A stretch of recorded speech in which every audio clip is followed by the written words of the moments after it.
Os queridos irmãos, a paz do Senhor, como eu disse, eu uso a câmera traseira do celular e eu não vi que na metade da mensagem, na metade do estudo, caiu o sinal e foi interrompida a transmissão. E falamos mais, nós temos aí 34 minutos da mensagem e nós falamos por mais 30 minutos. Nem por isso nós vamos deixar de concluir o estudo. Então, nós estávamos falando, pelo que eu vi, eu estava falando sobre os pescadores, sem peixe, quando nós, infelizmente, somos tirados do foco daquilo que nós estamos fazendo, nós somos tirados do foco do propósito, nós desistimos daquilo que fomos chamados para fazer. E vamos dando continuidade, no versículo, a Bíblia ainda está aqui do lado, isso é muito bom, que a Bíblia esteja sempre.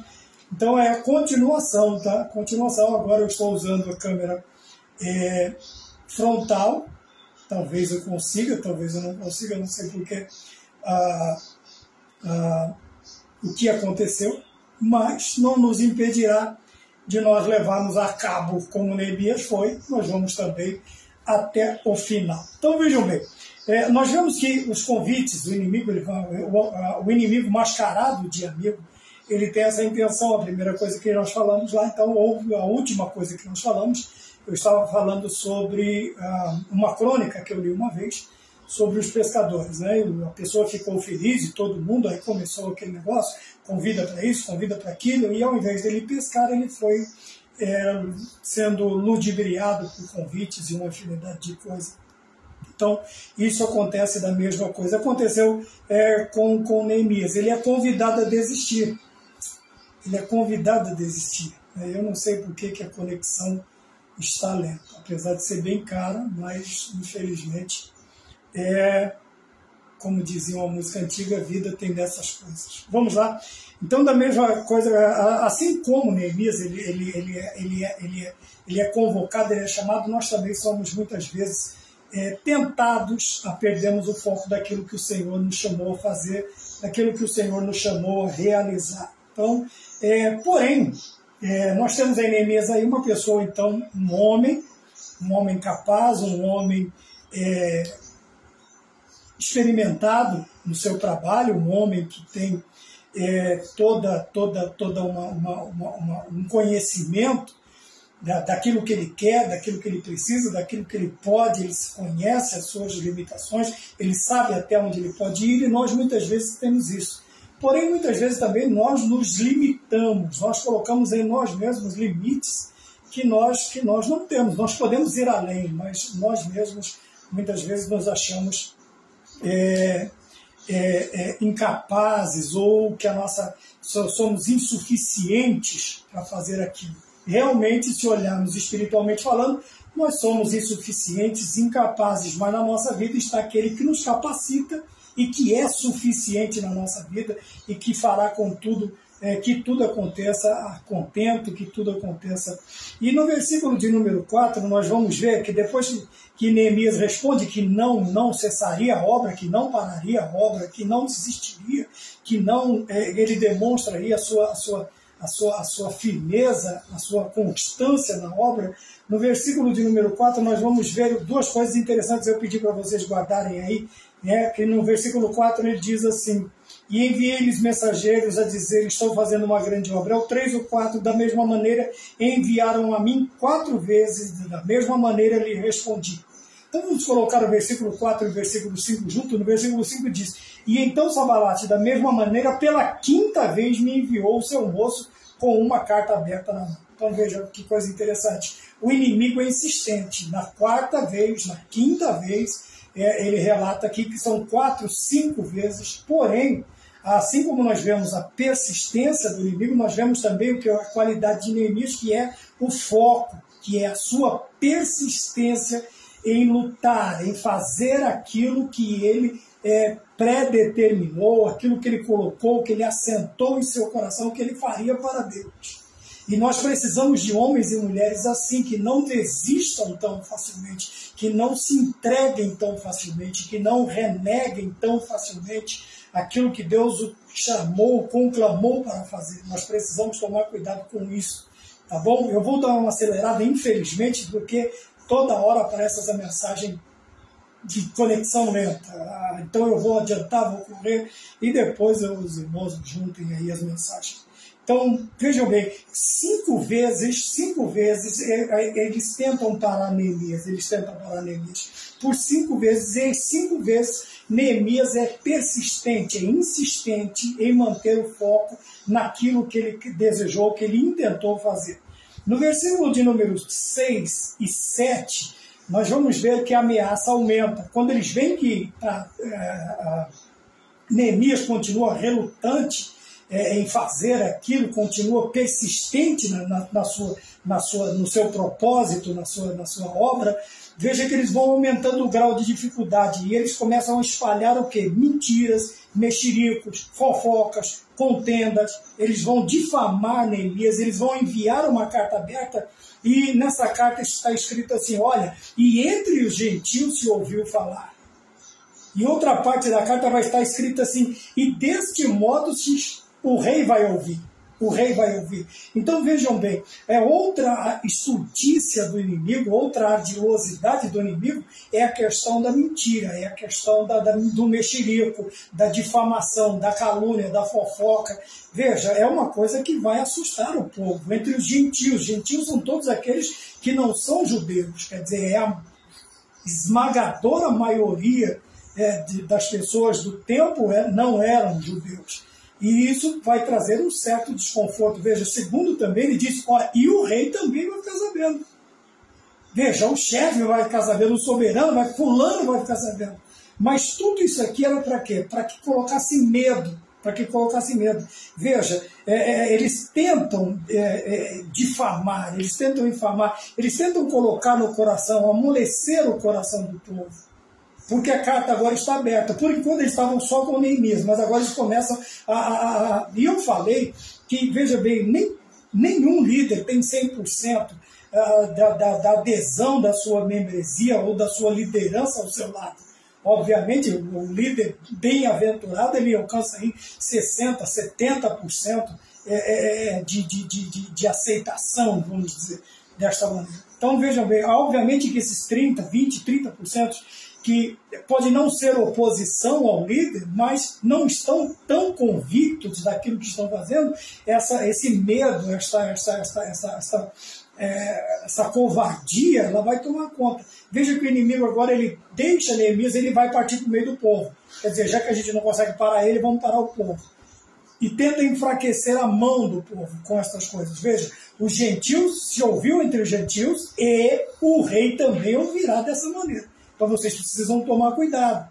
Mas Neemias, veja bem, Neemias, o homem convicto, ele diz, olha, veja, não está assim, versículo 8, está assim, porém eu enviei a dizeres de tudo o que dizes, coisa nenhuma sucedeu, mas do teu coração o inventas. Veja que Neemias, ele tem também a sua, vamos dizer assim, a sua resposta.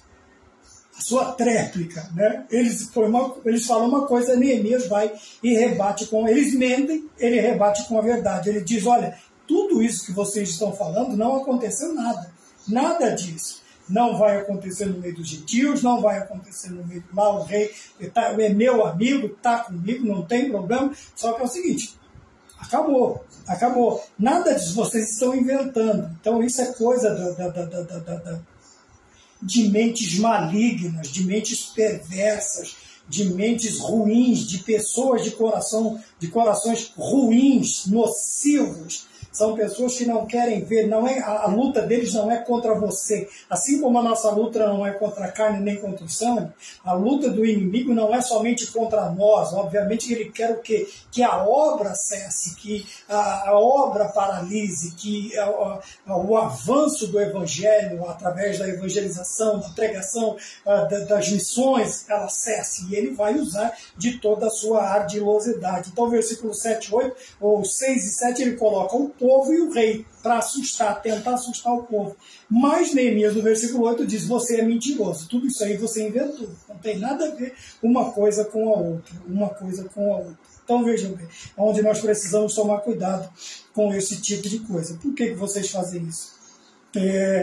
Mas, como eu disse lá no início, o versículo 9, ele é o cerne, ele é o âmago desta preocupação de Neemias, dessa explanação e do nosso intento nesta noite. Veja que o versículo 9 ele diz assim: porque todos eles nos procuravam atemorizar, dizendo, as suas mãos largarão a obra e não se efetuará. Agora, pois, ó Deus, esforça as minhas mãos. Veja que Neemias diz, esforça as minhas mãos.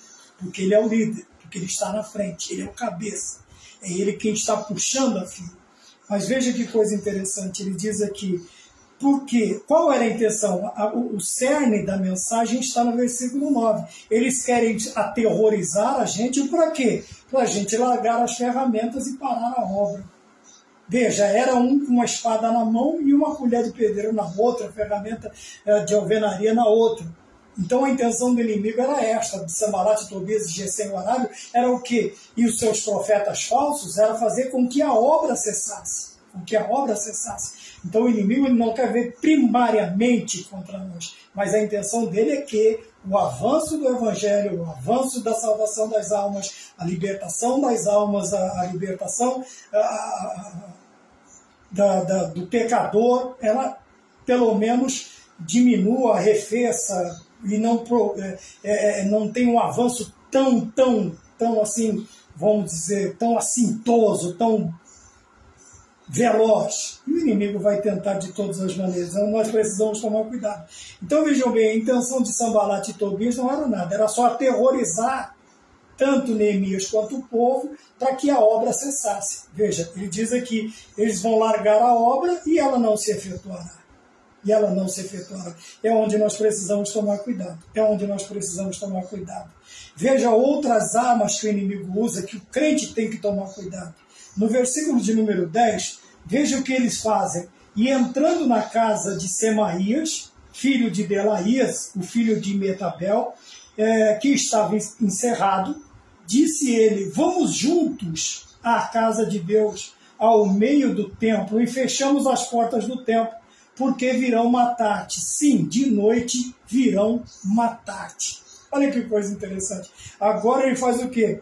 Ele assusta, ele vai para um nível maior. Olha, os gentios e o rei, eles vão te matar essa noite.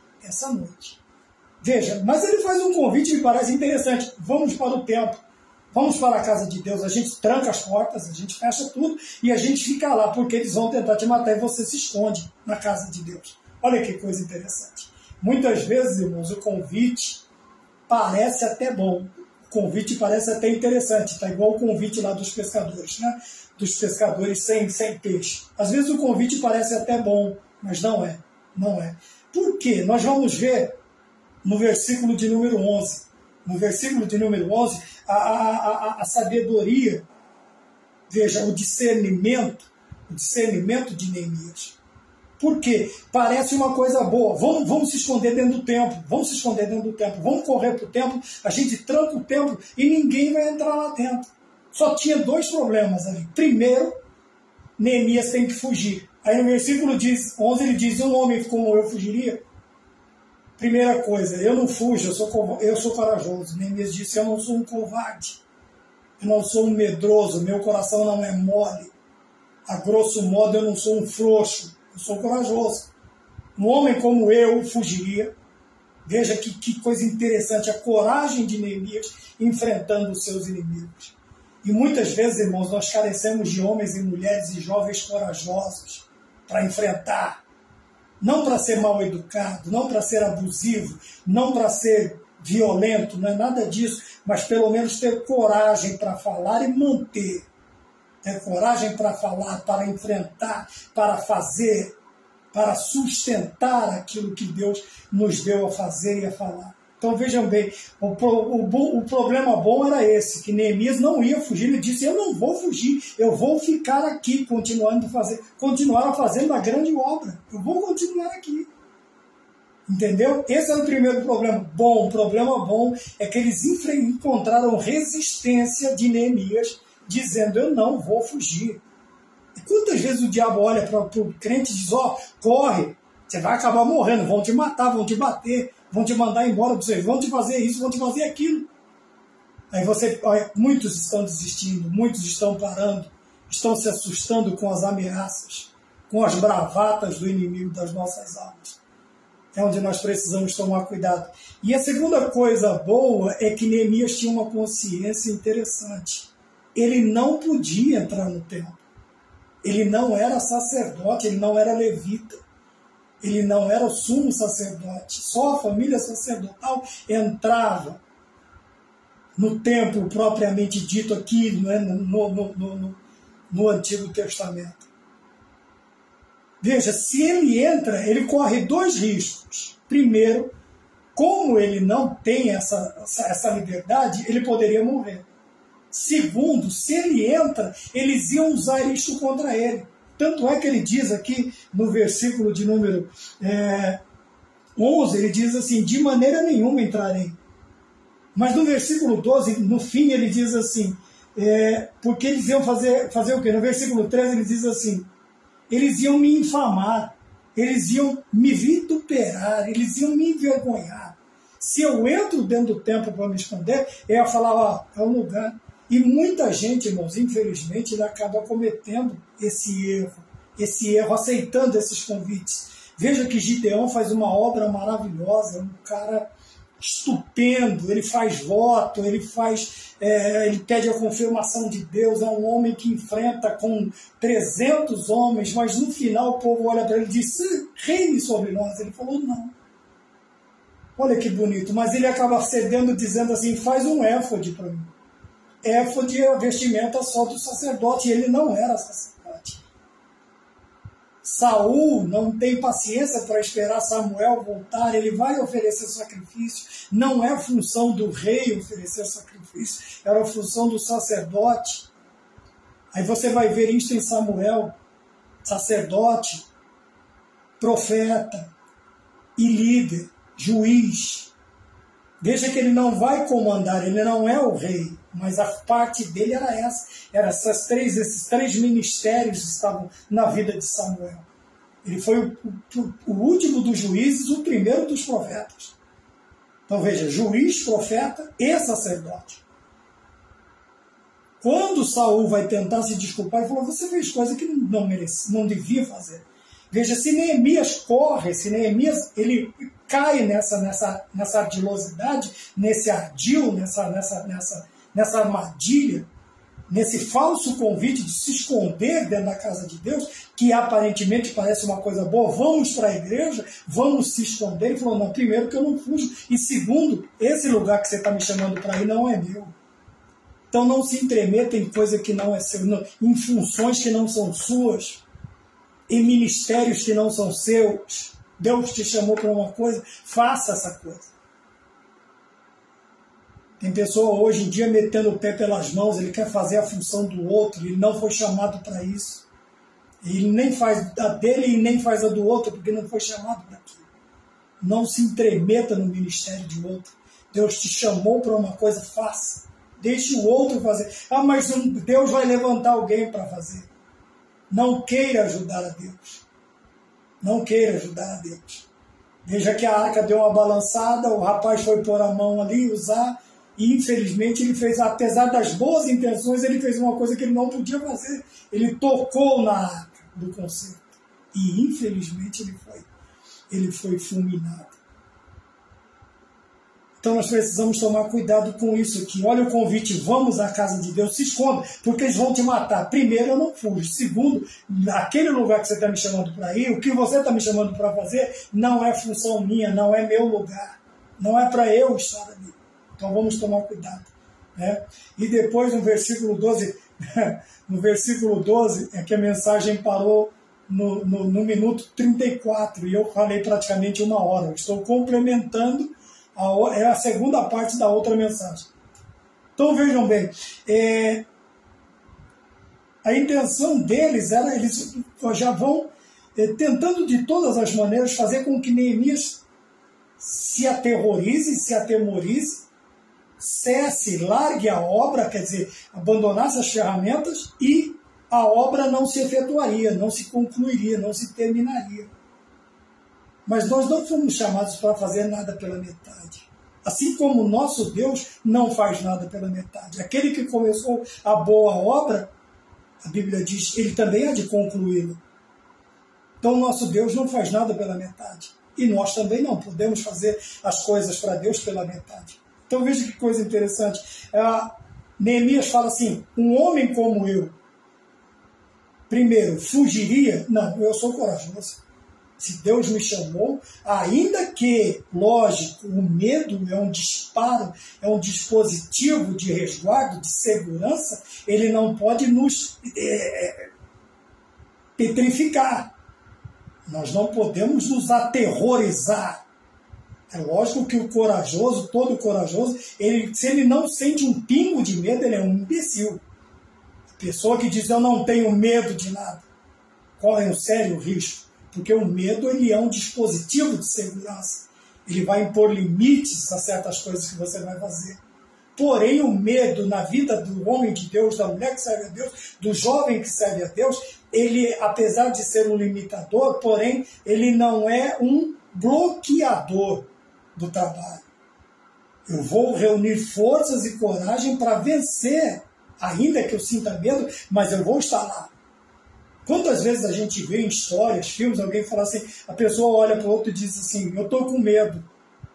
E o principal da história lá, o artista principal, ele vira para o interlocutor e diz, eu também.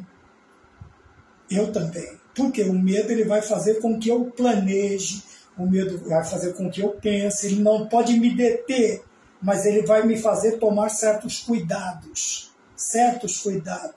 Mas eu não posso sentir medo a tal maneira, um terror de tal maneira que me impeça de fazer o que eu tenho que fazer.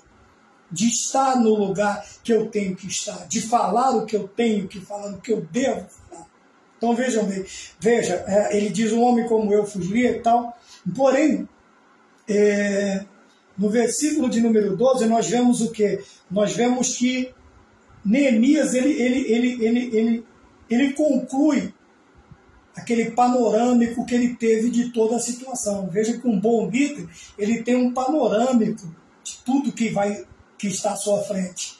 Ele pode até usar, ele pode prever, ele pode se acautelar, ele pode, porque imprevistos acontecem, ele pode analisar textos, contextos, fórmulas, imprevistos, se eu agir assim, se eu não agir. Mas veja bem, o líder tem que ser um discernidor, ele tem que pensar, ele tem que saber, ele tem que ser um estrategista.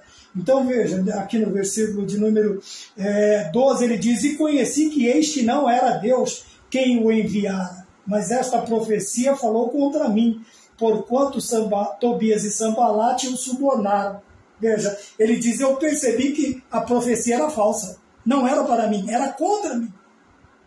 Se eu faço o que aquele falso profeta falou, porque foi subornado, se eu faço isso, eu mostro que eu sou covarde, fujo, e segundo, eu vou dar brecha para meus inimigos falarem de mim.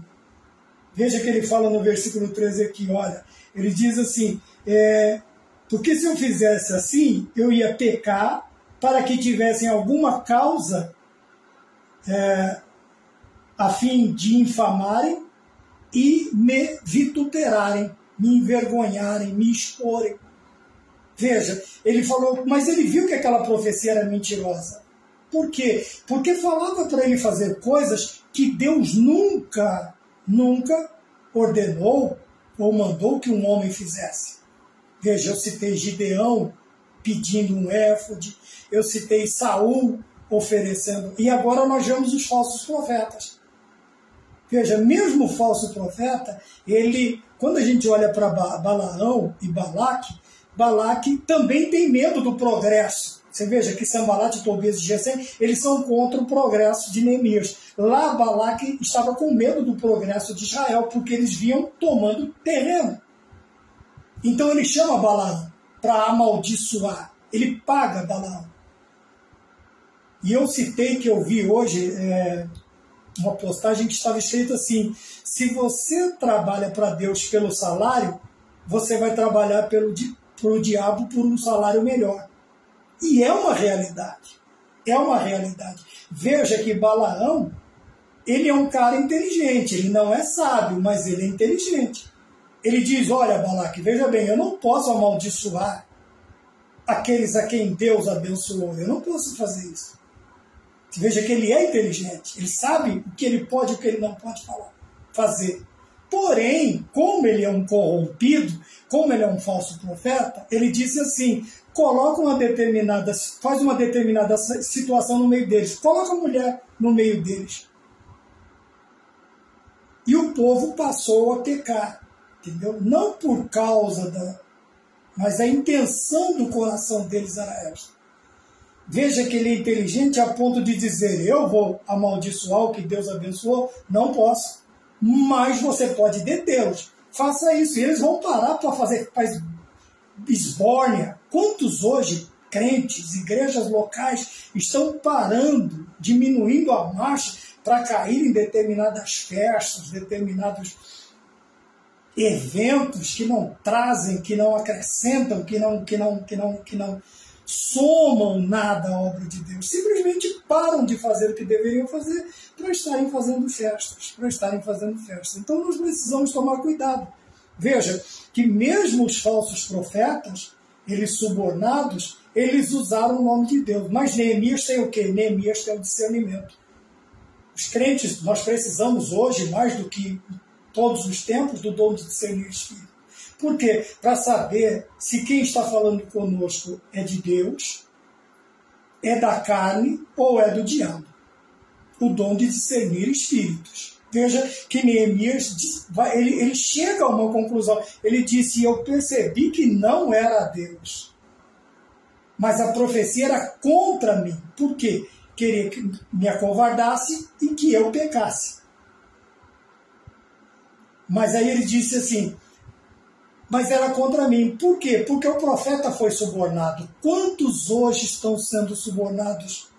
Não estou falando financeiramente, alguns até financeiramente, mas muitos, né, subornados a transmitirem uma mensagem, a pregarem uma mensagem, a defenderem uma causa, uma pessoa, e para isso estão mentindo. Por quê? Porque estão recebendo suborno. Então nós precisamos tomar cuidado. Quando o profeta, você vê que ele cita uma profetisa e outros profetas no versículo 14, o que ele diz aqui? Olha, ele põe o nome de uma profetisa e dos demais profetas que procuraram aterrorizar-me, atemorizar-me. Veja que não era só uma profetisa, eram muitos profetas. E isso era uma causa corriqueira. Quando Elias vai enfrentar, ele tem 450 profetas de Baal e mais 400 de Azera, que eram os profetas de Acabe e de Jezabel. E todos eles comiam na mesa dos reis, tanto do rei quanto da rainha. Era óbvio que eles profetizariam só coisas boas.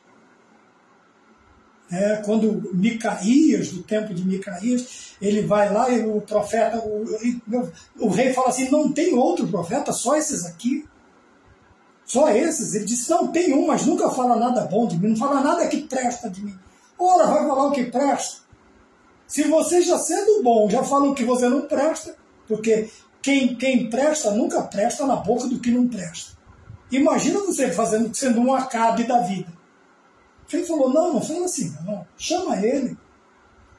E ele chega e ele fala o que o rei quer ouvir. Mas olha que coisa interessante. Ele até fala o que o rei quer ouvir. Ele até fala o que o rei quer ouvir. Porém, quando Micaías chega e fala para Acabe, pode ir que você vai vencer, Acabe fica bravo. Ele disse, até quando eu vou ter que te conjurar a me falar a verdade? Porque ele sabia que não era aquilo. Quando o homem de Deus fala, ainda que por sarcasmo, por alguma coisa, ele vai dizer alguma coisa que o que age errado sabe. Você veja que Acabe, ele chama a atenção de Micaías, fala alguma coisa, não é nada disso, eu sei que não é. Fala o que é, ele diz, eu vejo Israel espalhado como ovelhas que não tem um pastor. Sabe o que ele disse para Acabe? Você não volta, você vai ficar no meio da batalha. E Acabe ficou bravo e manda prender ele, trate a pão e água até eu voltar.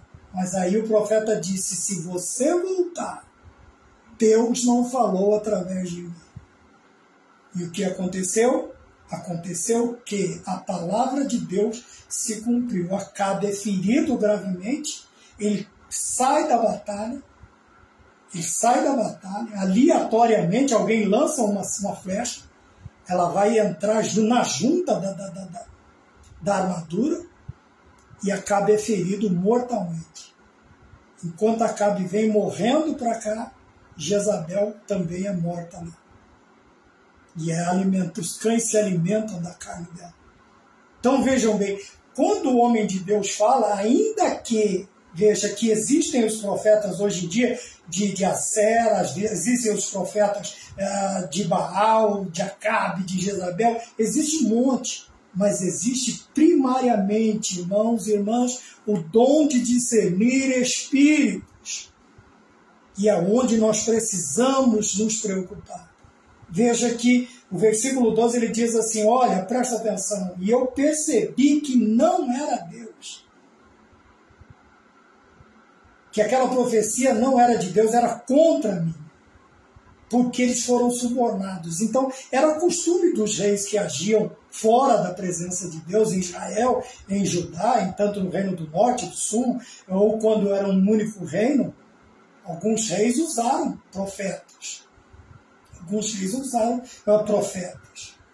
Nós vamos ver isso no decorrer da história dos profetas aí, no Antigo Testamento. Nós vamos ver enfrentamentos entre Jeremias e Ananias sobre os 70 anos de cativeiro. Nós vamos ver N embates entre falsos profetas e profeta verdadeiro. Veja que sempre o falso é muitos, o verdadeiro é sempre um ou dois. Veja que era Elias contra 850. Veja que era Jeremias contra Ananias e os amigos dele. Chega a ferir Jeremias no rosto. É sempre um profeta verdadeiro contra vários profetas mentirosos, falsos.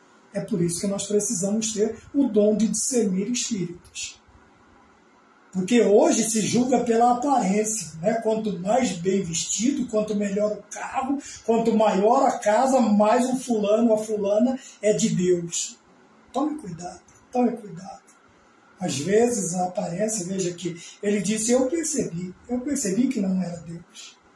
É só Neemias contra uma gama de profetas. E a cabeça da turba aqui, ele põe o nome dela aqui, a profecia, veja, versículo 14, ele diz que a profetisa Noadias, e dos mais profetas que procuravam, os mais profetas, tinham muitos outros. É onde nós precisamos tomar cuidado. Né? Então, encerrando, por que o meu inimigo usa máscara, usa o disfarce de amigo? Porque a intenção dele é fazer o quê? Eu falei que o versículo 9 seria a conclusão, o cerne e também a conclusão agora da mensagem. Eles querem me fazer o quê? Largar a obra e não efetuar, ou não chegar ao fim daquilo que eu estou fazendo. Precisamos tomar cuidado, tá bom? Então essa é a continuação daquela mensagem que foi parada no minuto de número 34. Acredito que agora nós chegamos a bom termo, né? Ainda que a mensagem continue, conexão lenta, né? Mas se for o caso, a gente paga alguma coisa mais, um plano maior ou melhor e ver o que a gente consegue fazer, tá bom?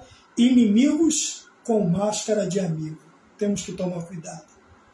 Temos que tomar cuidado. Às vezes você acha que aquele que não é, é.